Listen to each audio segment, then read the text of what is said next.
sou Anderson Lisboa, Química com você. Hoje nós estaremos dando continuidade ao assunto de radioatividade. E o nosso tema hoje são as leis da radioatividade. Então, como vocês estão vendo aqui, nós estaremos trabalhando as duas leis. Então, a primeira lei da radioatividade e a segunda lei da radioatividade. Então, quando nós falamos sobre a questão da radioatividade, nós lembramos que ela está relacionada a, quando falada em relação ao átomo, a um elemento radioativo, então a radioatividade ela é resultado de um átomo instável, onde a proporção entre o número de prótons e o número de nêutrons não permite uma estabilidade, e isso leva o núcleo a essa instabilidade e ocorrendo assim as reações nucleares. Então essas reações nucleares estão relacionadas à emissão de radiação. Então essas radiações elas vão estar sendo emitidas pelo núcleo de um átomo instável, e essas emissões elas acontecem até levar a esse átomo instável se transmutar em um átomo estável.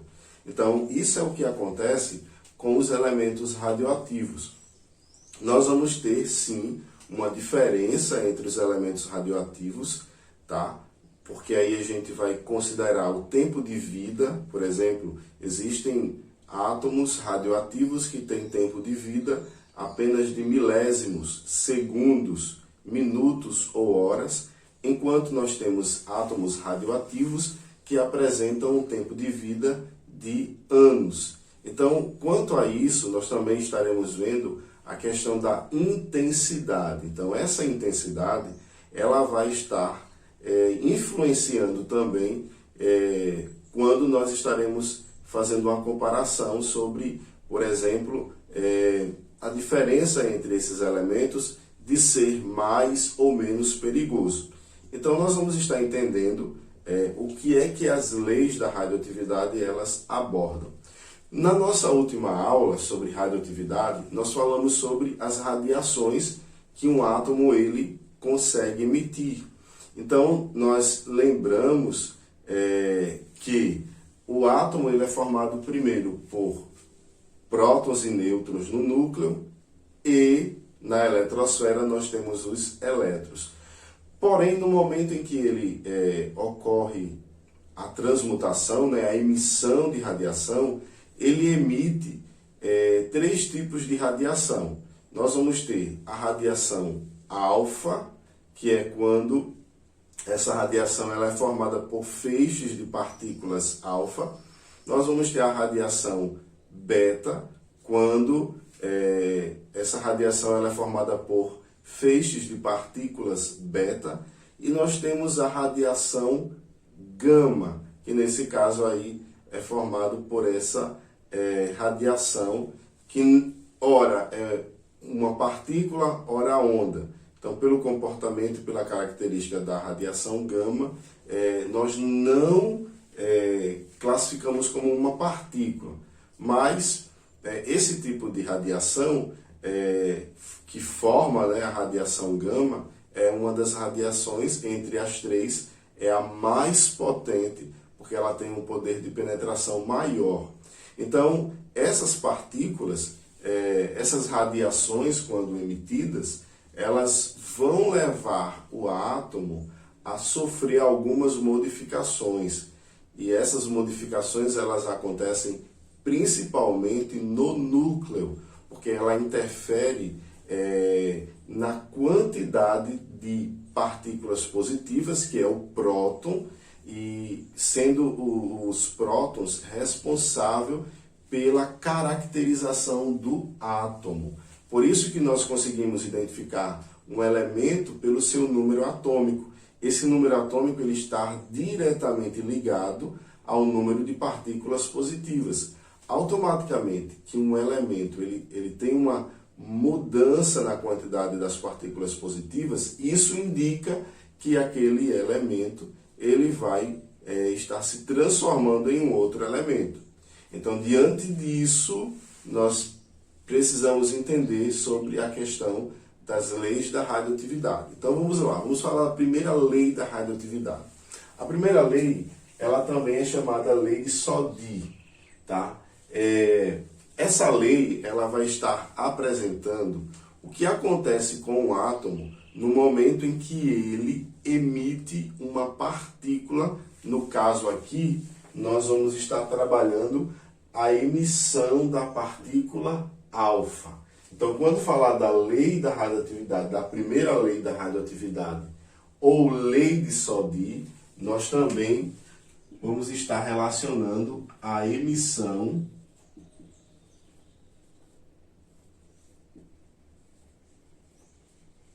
de partículas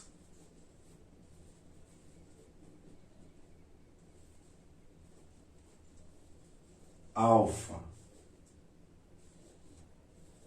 certo? Então, quando a emissão de partículas alfa ela acontecer, então o núcleo que está emitindo essa partícula, ele tende a se transmutar, a ocorrer um processo de transformação nuclear. Então, esse primeiro átomo aqui, que é o átomo que vai estar emitindo, ele é chamado de átomo pai. Então, partindo dele, do átomo pai, nós vamos estar vendo qual é o tipo de transformação que vai estar acontecendo. Então, aqui, o átomo pai, ele tem um número atômico 92, certo? Que é o elemento urânio. Então, o urânio, mesmo quando nós trabalhamos com outro isótopo, ele sempre vai ter o número atômico 92. Por quê?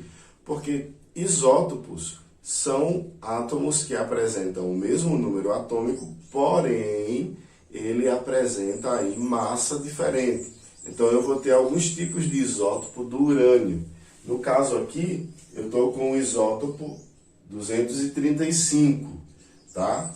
Esse isótopo aqui, 235, ele tem essa massa e, lembrando que o número que caracteriza o urânio é 92. Nenhum outro elemento químico na tabela periódica, dos 118 elementos que nós temos, nenhum apresenta número atômico 92, apenas o urânio. No momento em que ele emite uma partícula alfa, ocorre uma alteração na quantidade de partículas positivas no núcleo. Então, se houver alteração na quantidade de partículas positivas no núcleo, automaticamente esse elemento, no caso aqui o urânio, ele vai se transformar em um outro elemento. Então, à medida que ele emite a partícula alfa, o que é que vai acontecer? A partícula alfa, ela tem uma massa 4 e tem uma carga positiva 2. Então, o que é que acontece? Se esse átomo ele perde uma partícula alfa, essa partícula ela traz uma carga, no caso uma massa de 4, certo? E uma carga positiva 2. Então, tanto essa massa quanto essa carga, ela vai ser subtraída do átomo que emitiu, que é o caso, o átomo pai. Então, nós vamos ter aqui 235 menos 4. O resultado vai ser a massa do novo átomo em que o urânio vai se transmutar. Então, nós temos aqui igual a 231. Aqui nós temos a quantidade de carga positiva, 92, menos 2, vai ser igual a 90. Então, no momento em que o átomo emite uma partícula alfa, ele acaba, no caso o átomo pai, se transmutando em um outro átomo, agora de um outro elemento químico. Esse átomo aqui, que tem massa 231 e agora uma carga positiva de número 90, quando você vai olhar na tabela periódica, você identifica que o novo elemento agora, ele é chamado de tório. O tório é o novo elemento químico que o urânio acaba de se transmutar.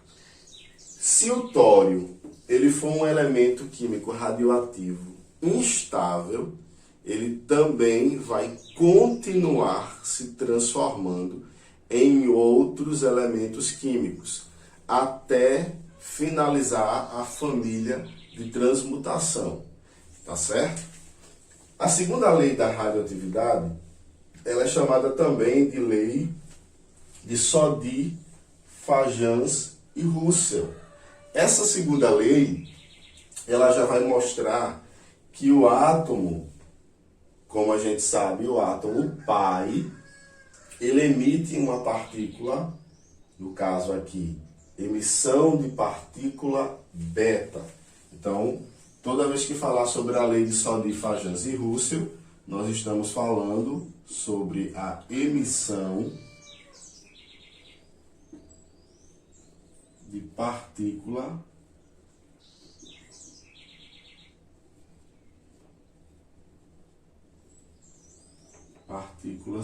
beta. Então, essa emissão, ela também acontece pelo resultado da transmutação. É uma reação nuclear, ou seja, tanto a emissão da partícula alfa como a emissão da partícula beta, ela vai acontecer quando ocorrer uma reação no núcleo, no caso do átomo pai. Aqui eu tenho mais uma vez o átomo pai, que é o urânio, certo? E se você observar, o primeiro exemplo eu usei o urânio 235. O segundo exemplo eu estou usando o urânio 234. Então eu tenho aqui dois isótopos, porque os dois apresentam, no caso aqui, nós vamos ter uma diferença, né, entre eles. Então, fazendo aqui uma observação, o urânio que nós estamos trabalhando aqui é um isótopo, certo? Ele tem o mesmo número atômico, 92, 92, e a massa é diferente. Então, isso é o normal. Todo isótopo ele apresenta massa diferente e número atômico igual, porque isso vai caracterizar, no caso aí, a ser um isótopo, ou seja, são átomos de elementos iguais. Então, o urânio 234, número atômico 92, ou seja, 92 partículas positivas no núcleo, ele emite uma partícula beta, emissão de partícula beta. Tá? O que é que acontece? A reação nuclear que ocorre no átomo pai vai levar a modificação na quantidade das partículas positivas. Então, o que é que acontece? A emissão de partículas beta, ela vai trazer o seguinte: a massa dela não altera a massa do átomo pai. Então, ele tem 234. Então, o próximo átomo em que o urânio vai se transformar, ele vai manter essa massa, diferente da partícula alfa. Ela tem massa 4. Então, no momento em que o núcleo emite uma partícula alfa, ele vai gerar uma transformação e uma alteração na massa do átomo pai. Diferente da partícula beta, por não ter uma massa considerável, então ela vai manter a massa que o átomo pai tem. No próximo átomo, essa massa vai se repetir. Então, no caso aqui, nós vamos ter essa massa 234. Porém, na quantidade de partículas positivas, o que é que vai acontecer? Quando se emite uma partícula alfa, veja que houve uma subtração, tanto na massa do átomo pai pela massa da partícula, como na carga do átomo pai menos a carga da partícula. No caso da partícula beta, a massa ela permanece, porque 234 menos 0, 234. Porém, no momento em que nós vamos estar fazendo a alteração na quantidade de partículas positivas, o que vai acontecer? A partícula beta ela tem uma carga negativa, porém, a operação vai ser 92 mais 1. Então, no lugar de subtrair, você soma, tá certo? Aqui, ó, a carga positiva subtraiu, a carga negativa fez a soma. Então, você faz o inverso. Então, nesse caso, essa carga ela vai para 93. Lá na tabela periódica, o elemento químico que apresenta uma carga de número 93 é o elemento chamado Neptúnio. Então, o Neptúnio ele vai estar logo após o elemento urânio. Então, lá na família da série dos actinídeos, nós vamos ter o urânio e logo após o Neptúnio. Urânio 92 e o Neptúnio 93. Então, aqui nós finalizamos as leis da radioatividade. Primeira lei da radioatividade, ou lei de Soddy, emissão de partícula alfa. Segunda lei da radioatividade, lei de Soddy, Fajans e Russell, ou emissão de partículas beta. Então, aqui eu mostrei para vocês a reação nuclear que acontece quando o núcleo, no caso o átomo pai, emite uma partícula alfa e quando ele emite uma partícula beta. Então, galera, nós finalizamos aqui a nossa aula sobre leis da radioatividade. Espero que vocês tenham curtido e até a próxima.